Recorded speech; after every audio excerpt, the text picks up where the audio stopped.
وأراقب الرحمن جل جلاله وتقدست أسماؤه وتعالى وأكون للوطن الحبيب مشيدا أنمى الله نحمده ونستعينه ونستغفره ونعوذ بالله من شرور أنفسنا ومن سيئات أعمالنا من يهده الله فلا مضل له ومن يضلله فلا هادي له وأشهد أن لا إله إلا الله وحده لا شريك له وأشهد أن محمدا عبده ورسوله أما بعد رب اشرح لي صدري ويسر لي أمري واحلل عقدة من لساني يفقهوا قولي رب زدني علما اللهم رب زدني علما۔ سب سے پہلے اللہ رب العالمین کی حمد و ثنا کبریائی اور بڑائی بیان کر دینا مناسب سمجھتا ہوں کہ جس کی توفیق سے آج الحمدللہ ہماری 16ویں تراویح اور 16واں پارہ مکمل ہو گیا۔ یقینی طور پر اللہ رب العالمین کا ہمارے اوپر بہت بڑا فضل و کرم اور اس کا بہت بڑا احسان اور اس کا اکرام رہا ہے، جس کی بنیاد پر آج ہم نے 16ویں پارے کو مکمل کر لیا۔ سامعین کرام، دوران تراویح مکمل پارے کی آپ کے سامنے تلاوت کی گئی ہے۔ چند آیتوں کو میں آپ کے سامنے بیان کرنا چاہتا ہوں۔ اللہ رب العالمین نے قرآن مجید کے اندر بیان کیا وَمَنْ أَعْرَضَ عَنْ ذِكْرِي فَإِنَّ لَهُ مَعِيشَةً ضَنْكًا، کہ جو بھی شخص اللہ رب العالمین کے ذکر سے اعراض کرتے ہیں، اللہ رب العالمین کے قرآن کی تلاوت کی جاتی ہے، قرآن کریم کی آیتوں کو پڑھ کر کے سنایا جاتا ہے، نبی کریم صلی اللہ علیہ وسلم کے فرامین کو پیش کیا جاتا ہے، لیکن اس کے باوجود بھی جو اللہ رب العالمین کی باتوں کو نہیں مانتے ہیں، رب العالمین کی عبادت کرنے کے لیے تیار نہیں ہوتے ہیں، یا رب العالمین کی نافرمانی کرتے رہتے ہیں، رب العالمین کی باتوں سے بغاوت کرتے رہتے ہیں، نبی صلی اللہ علیہ وسلم کی لائی ہوئی شریعت پر عمل کرنے کی مکمل طور سے کوشش نہیں کرتے ہیں، ایسے شخص کے بارے میں اللہ رب العالمین نے کہا فَإِنَّ لَهُ مَعِيشَةً ضَنْكًا، کہ ہم اس آدمی کی زندگی کو تنگ حال بنا دیں گے۔ وہ آدمی جو اللہ رب العالمین کی نافرمانی کرتا ہے، وہ آدمی جو نماز کی پابندی نہیں کرتا ہے، وہ آدمی جو رمضان کے مہینے کا روزہ نہیں رکھتا ہے، وہ آدمی جو زکوٰۃ کے دینے کا اہتمام نہیں کرتا ہے، وہ آدمی جو سودی لین دین کرتا رہتا ہے، وہ آدمی جو زناکاری بدکاری کرتا رہتا ہے، وہ آدمی جو ہمیشہ ایک دوسرے کی غیبت و چغلخوری کرتا رہتا ہے، وہ آدمی جو ہمیشہ ایک دوسرے کے مال کو ہڑپنے کی کوشش کرتا رہتا ہے، وہ آدمی جو حرام ذریعے سے مال کو کماتا ہے، ایسے شخص کے بارے میں اللہ تبارک و تعالیٰ نے صاف طور سے اس آیت کے اندر اعلان کرتے ہوئے کہہ دیا کہ ہم اس کی دنیا کی زندگی کو تنگ حال بنا دیں گے۔ دنیا کی زندگی کے اندر وہ خوشحالی کی زندگی گزار نہیں پائے گا۔ جب تک اس دنیا کے اندر زندہ رہے گا، وہ ہمیشہ پریشانیوں میں مبتلا رہے گا، اس کے اوپر طرح طرح کی پریشانیاں آتی رہیں گی، اس کے اوپر طرح طرح کی مصیبتیں آتی رہیں گی، کبھی بیماریوں میں مبتلا ہوگا تو کبھی گھر کے کوئی افراد بیماری میں مبتلا ہو جائیں گے، تو کبھی اللہ رب العالمین نے کہا کہ کبھی گھر کے کسی افراد کو بیماری میں مبتلا کر دیں گے۔ تو اس طرح سے اللہ رب العالمین ان تمام لوگوں کو آزمائش میں ڈالتا رہے گا جو اللہ رب العالمین کی باتوں پر عمل کرنے کی کوشش نہیں کرتے ہیں۔ اور یہی نہیں بلکہ اللہ رب العالمین نے صاف طور سے اعلان کرتے ہوئے کہا وَنَحْشُرُهُ يَوْمَ الْقِيَامَةِ أَعْمَىٰ، کہ قیامت کے روز ایسے لوگوں کو ہم اندھا کر کے اٹھائیں گے، ایسے لوگوں کی آنکھ کو ہم چھین لیں گے جو لوگ دنیا کے اندر دیکھتے ہیں، جن کے سامنے قرآن کریم کی آیتیں تلاوت کی جاتی ہیں، اللہ رب العالمین کے فرامین کو پیش کیا جاتا ہے، لیکن پھر بھی نہیں مانتے ہیں۔ اللہ رب العالمین نے کہا کہ ہم قیامت کے روز ایسے لوگوں کو اندھا بنا دیں گے، ایسے لوگوں کی آنکھ کو ہم چھین لیں گے۔ یہ لوگ اللہ رب العالمین سے سوال کریں گے، پوچھیں گے، کہیں گے کہ اے اللہ تو نے دنیا کے اندر مجھے آنکھ دی تھی دیکھنے کے لیے، اے اللہ دنیا کے اندر میرے پاس آنکھ موجود تھی، میں آنکھ کے ذریعے سے دنیا کے اندر چلا کرتا تھا، دنیا کے اندر اچھی اور بری چیزوں کو آنکھ ہی کے ذریعے سے دیکھتا تھا، آنکھ کے ذریعے سے میں بہت سارے کام کو کیا کرتا تھا، اے اللہ آج کے دن تو نے میرے آنکھ کو کیوں چھین لیا ہے؟ کیا وجہ ہے، کیا ریزن ہے، کیا سبب ہے تو نے میرے آنکھ کو چھین لیا ہے؟ اللہ رب العالمین کہے گا قال رب لم حشرتنی اعما وقد كنت بصیرا، اللہ تبارک و تعالیٰ صاف طور سے اعلان کرے گا، کہے گا تم نے دنیا کے اندر تمہارے سامنے قرآن کریم کی آیتوں کو پیش کیا گیا، تمہارے سامنے علماء کرام نے منبر رسول پر کھڑے ہو کر کے اللہ اور اس کے رسول کی باتوں کو پیش کیا، بیان کیا، لیکن تم نے ان باتوں کو بالائے طاق رکھ دیا، تو نے ان باتوں پر عمل نہیں کیا، میری اطاعت و فرما برداری نہیں کی، میرے نبی کی اطاعت و فرما برداری نہیں کی، جس کا نتیجہ یہ ہے کہ آج میں بھی تمہاری آنکھ کو چھین رہا ہوں، آج میں بھی تمہیں بلا رہا ہوں۔ قال كذلك اتتك آیاتنا فنسیتها وكذلك اليوم تنسى، اسی طرح سے اللہ رب العالمین قیامت کے روز ان لوگوں کو بھی بلا دے گا۔ پتہ یہ چلا کہ جو لوگ اللہ رب العالمین کی نافرمانی کرتے ہیں، جو لوگ اللہ رب العالمین کی باتوں کو نہیں مانتے ہیں، جو لوگ رمضان جیسے مقدس مہینے کے اندر رمضان کا روزہ نہیں رکھتے ہیں، جو لوگ رمضان کی اہمیت کو جاننے کے باوجود رمضان کے مہینے میں عبادت و بندگی نہیں کرتے ہیں، تراویح کا اہتمام نہیں کرتے ہیں، ایسے لوگوں کے ساتھ اللہ رب العالمین اس طرح کا برتاؤ کرے گا، ایسے لوگوں کے ساتھ اللہ رب العالمین اس طرح کا سلوک کرے گا کہ ان کی آنکھ کو چھین لے گا، اندھا بنا دے گا۔ سامعین کرام، اسی طرح سے دوران تراویح آپ کے سامنے ایک اور آیت کریمہ تلاوت کی گئی جس میں ابراہیم علیہ السلام کا تذکرہ موجود ہے، ایک آیت نہیں بلکہ کئی آیتوں کے اندر ابراہیم علیہ السلام کا واقعہ موجود ہے۔ ابراہیم علیہ السلام کو آپ سبھی جانتے ہیں کہ یہ ایسے گھرانے کے اندر پیدا ہوئے، ایسے گھرانے میں ان کی پیدائش ہوئی جس گھر کے اندر بتوں کو بنایا جاتا تھا، بتوں کو بنا کر کے ان کا باپ آزر مارکیٹ میں بازار میں لے جا کر کے فروخت کیا کرتا تھا، بیچا کرتا تھا۔ ایسے گھر کے اندر اللہ رب العالمین نے ابراہیم علیہ السلام کو پیدا کیا۔ ابراہیم علیہ السلام کو جب توحید کو انہوں نے پہچان لیا، انہوں نے اپنے باپ کو تبلیغ کرتے ہوئے کہا، اپنے باپ کو دعوت دیتے ہوئے کہا کہ اے میرے ابو جان آپ ایسی چیز کی کیوں عبادت کرتے ہیں، اے میرے ابو جان آپ ایسی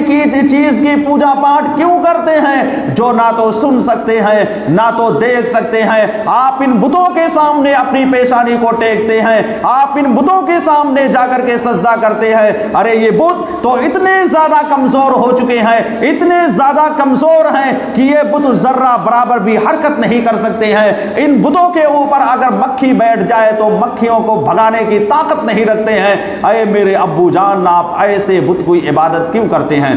ایسے معبود کو، باطل معبود کو کیوں پوچھتے ہیں جو آپ کو ذرہ برابر بھی فائدہ نہیں پہنچا سکتے ہیں؟ ابراہیم علیہ السلام بہت ہی بہترین انداز اختیار کرتے ہوئے، بہترین لب و لہجہ اختیار کرتے ہوئے اپنے باپ کو نصیحت کر رہے ہیں، لیکن باپ یہ ایسا انسان تھا کہ ابراہیم علیہ السلام کی بات کو ماننے کے لیے تیار نہیں ہوا۔ باپ نے دھمکی دیتے ہوئے کہا کہ اے ابراہیم کان کھول کر کے سن لے،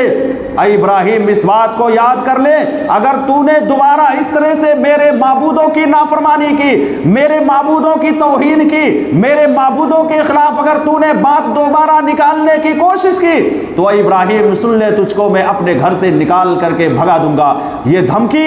ابراہیم علیہ السلام کے باپ آزر ابراہیم علیہ السلام کو دیتے ہیں۔ یقینی طور پر یہ بہت بڑی دھمکی تھی ابراہیم علیہ السلام کے بارے میں، لیکن ابراہیم علیہ السلام نے اس طرح کی دھمکی کو تسلیم کر لیا۔ اتنا بڑا چیلنج پانے کے باوجود ابراہیم علیہ السلام ایکسپٹ کر لیتے ہیں، مان لیتے ہیں، کہتے ہیں کہ ابو جان میں تو آپ کو سیدھے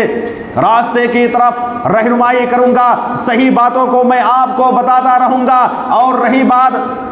آپ نے اپنی زبان سے جو یہ کہی ہے کہ میں تم کو اپنے گھر سے نکال کر کے بھگا دوں گا، میں بالکل اس کے لیے تیار ہوں، لیکن میں اللہ رب العالمین کے ساتھ کبھی بھی شرک نہیں کروں گا، اور تم جو اللہ رب العالمین کے ساتھ شریک ٹھہراتے ہو، شرک و بدعت کرتے ہو، میں اس کو کبھی بھی اپنی زبان سے صحیح نہیں کہہ سکتا، یہ ساری کی ساری چیزیں غلط ہیں، اور قیامت کی صبح تک یا جب تک میں زندہ رہوں گا اس وقت تک اپنی زبان سے یہی کہتا رہوں گا کہ یہ ساری کی ساری چیزیں غلط ہے، اے میرے ابو جان تو اس کو چھوڑ دے۔ ابراہیم علیہ السلام کا آخر میں نتیجہ نکل کر کے یہ آتا ہے کہ ان کا باپ آزر ان کو گھر سے نکلنے پر مجبور کر دیتا ہے۔ گھر سے نکل کر کے ابراہیم علیہ السلام اپنے گھر کو خیر آباد کہہ کر کے چلے آتے ہیں، لیکن زبان پر یہ لفظ جاری رہتا ہے، اپنی زبان سے کہتے ہیں کہ اے میرے ابو جان میں تمہارے لیے ہمیشہ ہدایت کے بارے میں دعا کرتا رہوں گا، تمہارے لیے ہمیشہ سیدھے راستے پر چلنے کی دعا کرتا رہوں گا۔ یہ اپنے والد محترم کے سامنے ابراہیم علیہ السلام پیش کرتے ہیں۔ تو ابراہیم علیہ السلام کی زندگی کو میرے بھائیوں اور دوستوں پڑھیے اور اس طرح کا جذبہ اپنے اندر پیدا کیجئے۔ اگر کہیں پر شرک و بدعت گھر کے اندر پایا جاتا ہے، آپ جو ہے ڈٹ کر اس کا مقابلہ کیجئے، اس شرک و بدعت کا جڑ سے اکھاڑنے کی کوشش کیجئے، اور یہ کہیے کہ شرک و بدعت میرے گھر کے اندر نہیں چل سکتا ہے، میں اپنے گھر سے شرک و بدعت کا خاتمہ کر دوں گا، میں ایک اللہ رب العالمین کی عبادت و بندگی کروں گا، اللہ رب العالمین کے سوا کسی اور کی عبادت و بندگی نہیں کروں گا۔ اس طرح کے جذبے کو اپنے اندر پیدا کرنے کی ضرورت ہے۔ سامعین کرام، تمام قسم کی تعریفات و توصیفات اس اللہ رب العالمین کے لیے لائق و زیبا ہے جس کے فضل و کرم سے آج کی ہماری یہ 17ویں تراویح اور 17واں پارہ مکمل ہو گیا۔ یقینی طور پر اللہ رب العالمین کا ہمارے اور آپ کے اوپر بہت بڑا فضل و کرم اور اس کا بہت بڑا انعام و اکرام رہا ہے، جس کی بنیاد پر آج ہم نے 17ویں تراویح مکمل کر لی ہے۔ سامعین کرام، آپ حضرات کے سامنے دوران تراویح جن سورہ کا تلاوت کیا گیا ہے ان میں سے ایک سورت کا نام سورۃ الانبیاء ہے اور دوسری سورت کا نام سورۃ الحج ہے۔ آئیے انہی دونوں سورتوں کے تعلق سے کچھ باتیں میں آپ کے سامنے پیش کرنا چاہتا ہوں، رکھنا چاہتا ہوں۔ سورۃ الانبیاء کے شروع میں اللہ رب العالمین نے تمام انسانوں کو اس بات کے بارے میں یاد دلاتے ہوئے کہا کہ اے انسانوں، تم قیامت کے دن کو یاد کرتے رہو۔ قیامت کا دن انتہائی زیادہ قریب آ چکا ہے، جس قیامت کے بارے میں تمہارے دل کے اندر ڈر اور خوف نہیں پایا جا رہا ہے کہ مرنے کے بعد ہم کو دوبارہ اللہ رب العالمین کے سامنے جمع ہونا ہے، اکٹھا ہونا ہے، وہ قیامت انتہائی زیادہ قریب آ گئی ہے۔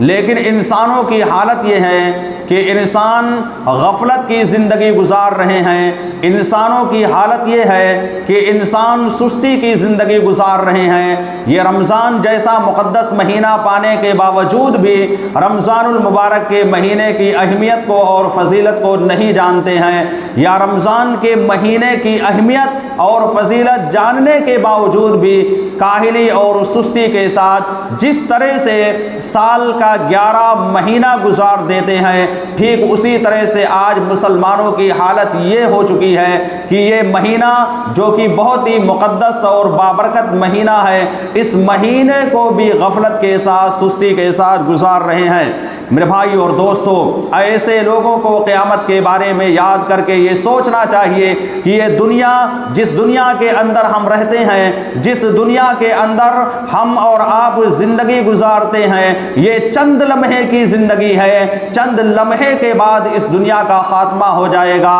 چند منٹ کے بعد اس دنیا کا خاتمہ اللہ رب العالمین کر دے گا۔ آخرت کے مقابلے میں اس دنیا کو اگر دیکھا جائے تو 1 منٹ کے برابر بھی آخرت کی حیثیت میں نہیں ہو سکتی ہے، یعنی اس کے مقابل میں انتہائی زیادہ کمزور ہے۔ لیکن آج انسانوں کی حالت یہ ہے کہ اس دنیا سے بالکل لگاؤ لگا کر کے بیٹھے ہوئے ہیں، اور آخرت، جس آخرت کی تیاری ہم تمام لوگوں کو کرنا چاہیے۔ اس آخرت سے آج انسان کو سو دور بھاگتا ہوا نظر آ رہا ہے۔ تو اللہ رب العالمین نے جو میں نے آپ کے سامنے قرآن کریم کی آیتیں تلاوت کی ہیں، اس ایک آیت کے اندر اللہ رب العالمین نے قیامت کے دن کا نقشہ کھینچتے ہوئے کہا وَنَضَعُ الْمَوَازِينَ الْقِسْطَ لِيَوْمِ الْقِيَامَةِ، قیامت کے دن اللہ رب العالمین جب عدل و انصاف کے ترازو کو قائم کرے گا، اللہ رب العالمین جب تمام انسانوں سے حساب و کتاب لینے کے لیے جمع ہوگا، اکٹھا ہوگا، سب کو اپنے سامنے جمع کرے گا، اکٹھا کرے گا، اور اس جگہ پر اللہ رب العالمین سب کا حساب و کتاب لے گا۔ اس دن کے بارے میں اللہ رب العالمین یاد دلاتے ہوئے کہتے ہیں کہ اے انسانوں اس دن کو یاد کرو، وہ دن ایسا دن ہوگا کہ جس دن کسی بھی شخص کے اوپر ذرہ برابر بھی ظلم و زیادتی نہیں کی جائے گی۔ یعنی دنیا کے اندر ہم نے جس اعتبار سے عمل کیا ہوگا، دنیا کے اندر جس اعتبار سے ہم نے اچھائیوں کو کیا ہوگا، نیکیوں کو کیا ہوگا، یا گناہوں کو کیا ہوگا، بدیوں کو کیا ہوگا، اسی کے اعتبار سے اللہ رب العالمین جزا اور سزا دے گا۔ اگر دنیا کے اندر ہم نے نیک کام کیا ہوگا تو اس نیکی کا بدلہ اللہ رب العالمین بہترین عطا کرنے والا ہے۔ لیکن یاد رکھنا اس کے برعکس اگر دنیا کے اندر رہ کر کے کسی انسان نے صرف گناہوں کا ارتکاب کیا ہے، معصیت کا ارتکاب کیا ہے، اللہ رب العالمین کی نافرمانی کی ہے، اللہ رب العالمین کی باتوں کو نہیں مانا ہے، نبی کے فرمان کے مطابق چلنے کی کوشش نہیں کی ہے، تو ایسے انسان کی سزا بھی اللہ رب العالمین نے متعین کر رکھی ہے۔ گویا کہ ایسے انسان کو اللہ رب العالمین جہنم کے اندر بھی داخل کرے گا۔ اس دنیا کے اندر ایک ذرہ برابر بھی اگر ہم نیکی کر رہے ہیں، ایک رائی کے دانے کے برابر، رائی کے دانے کے برابر بھی اگر ہم دنیا کے اندر نیکی کریں گے تو اس نیکی کو اللہ رب العالمین ہمارے سامنے لا کر کے حاضر کر دے گا۔ لیکن اس کے برعکس اگر رائی کے دانے کے برابر بھی گناہ کریں گے تو اس گناہ کو بھی اللہ رب العالمین ہمارے سامنے لا کر کے وہاں پر حاضر کر دے گا۔ اس وقت جب انسان دیکھے گا تو انتہائی زیادہ افسوس کرتا پھرے گا کہ ہائے افسوس ہم نے یہ گناہ نہ کیا ہوتا تو کتنا بہتر ہوتا، ہائے افسوس ہم نے دنیا کے اندر اس طرح کی برائیاں نہ کی ہوتی تو میرے لیے کتنا بہتر ہوتا، اس بارے میں وہاں پر افسوس کرے گا۔ لیکن وہ دن ایسا دن ہوگا کہ اس دن کسی کے افسوس کرنے سے کچھ بھی فائدہ ہونے والا نہیں ہے۔ کوئی آدمی لاکھ افسوس کرتا رہے، ذرہ برابر بھی فائدہ پہنچنے والا نہیں ہے۔ اس دن اگر کوئی انسان یہ سوچے گا کہ اے کاش کہ مجھ کو دنیا کے اندر بھیج دیا جائے اور دنیا کے اندر جا کر کے دوبارہ نیکیاں کروں، دوبارہ اچھائیاں کروں، تو بھی اللہ رب العالمین دوبارہ مہلت دینے والا نہیں ہے، دوبارہ موقع دینے والا نہیں ہے۔ تو ان آیات میں اللہ رب العالمین نے تمام لوگوں کو آخرت کے بارے میں یاد دلایا ہے۔ اسی طرح سے دوران تراویح بہت سارے انبیاء کے بارے میں تذکرہ کیا گیا، آیتیں پیش کی گئی، اس میں سے ابراہیم علیہ السلام کے بارے میں بھی آیتیں آپ کے کانوں کے اندر پہنچی ہیں۔ ان آیتوں کی تلاوت کی گئی۔ ابراہیم علیہ السلام نے اپنے باپ کو کتنے اچھے انداز سے سمجھا کر کے ان کو بھی سیدھے راستے پر لانے کی کوشش کی، لیکن وہ باپ ابراہیم علیہ السلام کی باتوں کو ماننے سے انکار کر دیتا ہے، اور نتیجہ نکل کر سامنے یہ آتا ہے کہ ابراہیم علیہ السلام کے کہنے کی وجہ سے باقاعدہ ابراہیم علیہ السلام کو گھر سے بھی نکال دیتا ہے۔ اسی طرح سے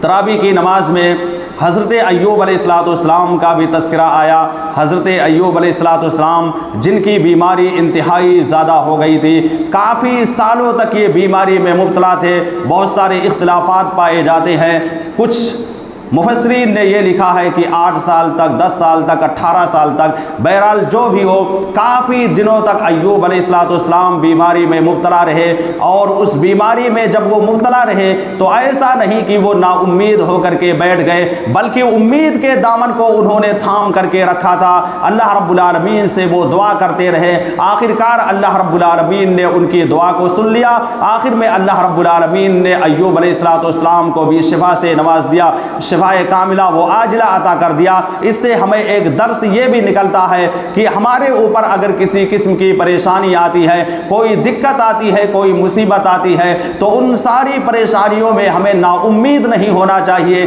بلکہ ایک امید لگا کر کے اللہ رب العالمین کے سامنے بیٹھنا چاہیے کہ اللہ رب العالمین ہماری پریشانیوں کو ٹالے گا، اللہ رب العالمین ہماری پریشانیوں کو ختم کرے گا۔ اسی طرح سے دوسری سورت جو آپ کے سامنے تلاوت کی گئی وہ سورۃ الحج تلاوت کی گئی ہے۔ اس آیت کریمہ کے اندر اللہ رب العالمین نے حج کے مسائل کے بارے میں، حج کے بارے میں تذکرہ کیا ہے، اور خصوصی طور پر میں آپ کے سامنے ایک آیت کریمہ جو کہ بہت ہی معروف و مشہور ہے اس کے مفہوم کو بیان کر دینا چاہتا ہوں۔ حج کے دوران میں، بلکہ بقرعید کے دوران میں جو ہم قربانی پیش کرتے ہیں، اس کے بارے میں اللہ رب العالمین نے کہا لَن يَنَالَ اللَّهُ لُحُومُهَا وَلَا دِمَاؤُهَا، کہ اللہ رب العالمین کے پاس تمہاری قربانیوں کے گوشت اور خون نہیں پہنچتے ہیں، بلکہ تمہارے دل کے اندر جو تقوی ہوتا ہے، جو پرہیزگاری ہوتی ہے، وہ اللہ رب العالمین کے پاس پہنچتی ہے۔ یعنی اخلاص کی بنیاد پر اللہ رب العالمین ہماری قربانیوں کو قبول کرتا ہے۔ ہم چاہے جس طرح کی قربانی اللہ رب العالمین کی بارگاہ میں پیش کریں، اگر اس کے اندر اخلاص نہیں پایا جا رہا ہے تو وہ قربانی اللہ رب العالمین کی بارگاہ میں قابل قبول نہیں ہو سکتی ہے، اللہ رب العالمین اس قربانی کو قبول نہیں کر سکتا ہے۔ اسی طرح سے اسی صورت کے آخر میں اللہ رب العالمین نے جو لوگ غیروں کے سامنے جا کر کے اپنی پیشانی کو ٹیکتے ہیں، جو لوگ غیروں کے سامنے جا کر کے سجدہ کرتے ہیں، ان کے بارے میں اللہ رب العالمین نے کہا کہ تم لوگ جن کے سامنے اپنی پیشانی کو ٹیکتے ہو، جن کو اپنا معبود مانتے ہو، جن کے سامنے تم لوگ جا کر کے سجدہ کرتے ہو، جن معبودان باطلہ کے سامنے پیشانی ٹیکتے ہو، یہ معبودان باطلہ تو اتنے زیادہ کمزور ہیں، اتنی کمزوری ان کے اندر پائی جاتی ہے کہ ایک مکھی کو بھی پیدا کرنے کی طاقت و قوت ان کے اندر موجود نہیں ہے۔ یعنی ایک مکھی کو جو کہ معمولی سی ہے، اگر اس کو یہ پیدا کرنا چاہے تو یہ بھی نہیں کر سکتے ہیں۔ اے انسانوں، تم کس گمراہی کے اندر ڈوبے ہوئے ہو؟ کیوں جا کر کے ایسی لوگوں، ایسی چیزوں کے سامنے اور ایسے معبودان باطلہ کے سامنے سجدہ کرتے ہو جن کے اوپر اگر مکھی بیٹھ جائے تو مکھیوں کو بھگا نہیں سکتے ہیں؟ اگر ان سے کسی چیز کے بارے میں پیدا کرنے کی کہا جائے تو وہ مکھی بھی پیدا نہیں کر سکتے ہیں، مچھر بھی نہیں پیدا کر سکتے ہیں۔ اے انسانوں، کیوں ایسے لوگوں کے پاس جا کر کے اپنے اولاد کے بارے میں درخواست کرتے ہو، جا کر کے اولاد کا مطالبہ کرتے ہو، بیٹا اور بیٹی کا مطالبہ کرتے ہو، جب وہ کچھ بھی اپنے نفس کے لیے ذرہ برابر نہ نقصان پہنچا سکتے ہیں، نہ فائدہ پہنچا سکتے ہیں، تو بتلائیے وہ آپ کو اولاد سے کیسے نواز سکتے ہیں، کیسے آپ کو بیٹا اور بیٹی عطا کر سکتے ہیں؟ حقیقی معنوں میں اگر کوئی ذات ہے تو وہ اللہ رب العالمین ہی کی ذات ہے۔ اللہ رب العالمین کی ذات یہ ایسی ذات ہے کہ وہ ہر چیز پر قادر ہے، ہر انسان کو جو بھی دینا چاہے اس کے لیے انتہائی زیادہ آسان ہے۔ اس لیے جب بھی ہمارے اوپر کوئی پریشانی یا کوئی مصیبت آئے، کوئی بیماری آئے، تو ان بیماریوں کو بھی لے کر کے ہمیں اللہ رب العالمین کے سامنے آنا ہے۔ اگر بیٹا اور بیٹے کی پیدائش نہیں ہوتی ہے تب بھی ہمیں اللہ رب العالمین سے امید لگا کر کے رب العالمین سے آ کر کے مانگنا ہے۔ اللہ رب العالمین ساری مانگوں کو پورا کرنے کا وعدہ کرتا ہے۔ شرط یہ ہے کہ آئیے اخلاص کے ساتھ خالصتاً اللہ رب العالمین کی راہ میں، اللہ رب العالمین کی بارگاہ میں دعا کیجیے۔ اللہ رب العالمین ضرور ضرور جو ہے دعا کو قبول کرے گا۔ اللہ رب العالمین سے دعا ہے کہ الہ العالمین ہم تمام لوگوں کو ان باتوں پر عمل کرنے کی توفیق عطا فرما۔ الہ العالمین ہم نے جو بھی باتیں آپ کے سامنے پیش کی ہے، ان ساری باتوں پر سبھی لوگوں کو عملی جامہ پہنا کی توفیق عطا فرما۔ آمین۔ وآخر دعوانا ان الحمد للہ رب العالمین۔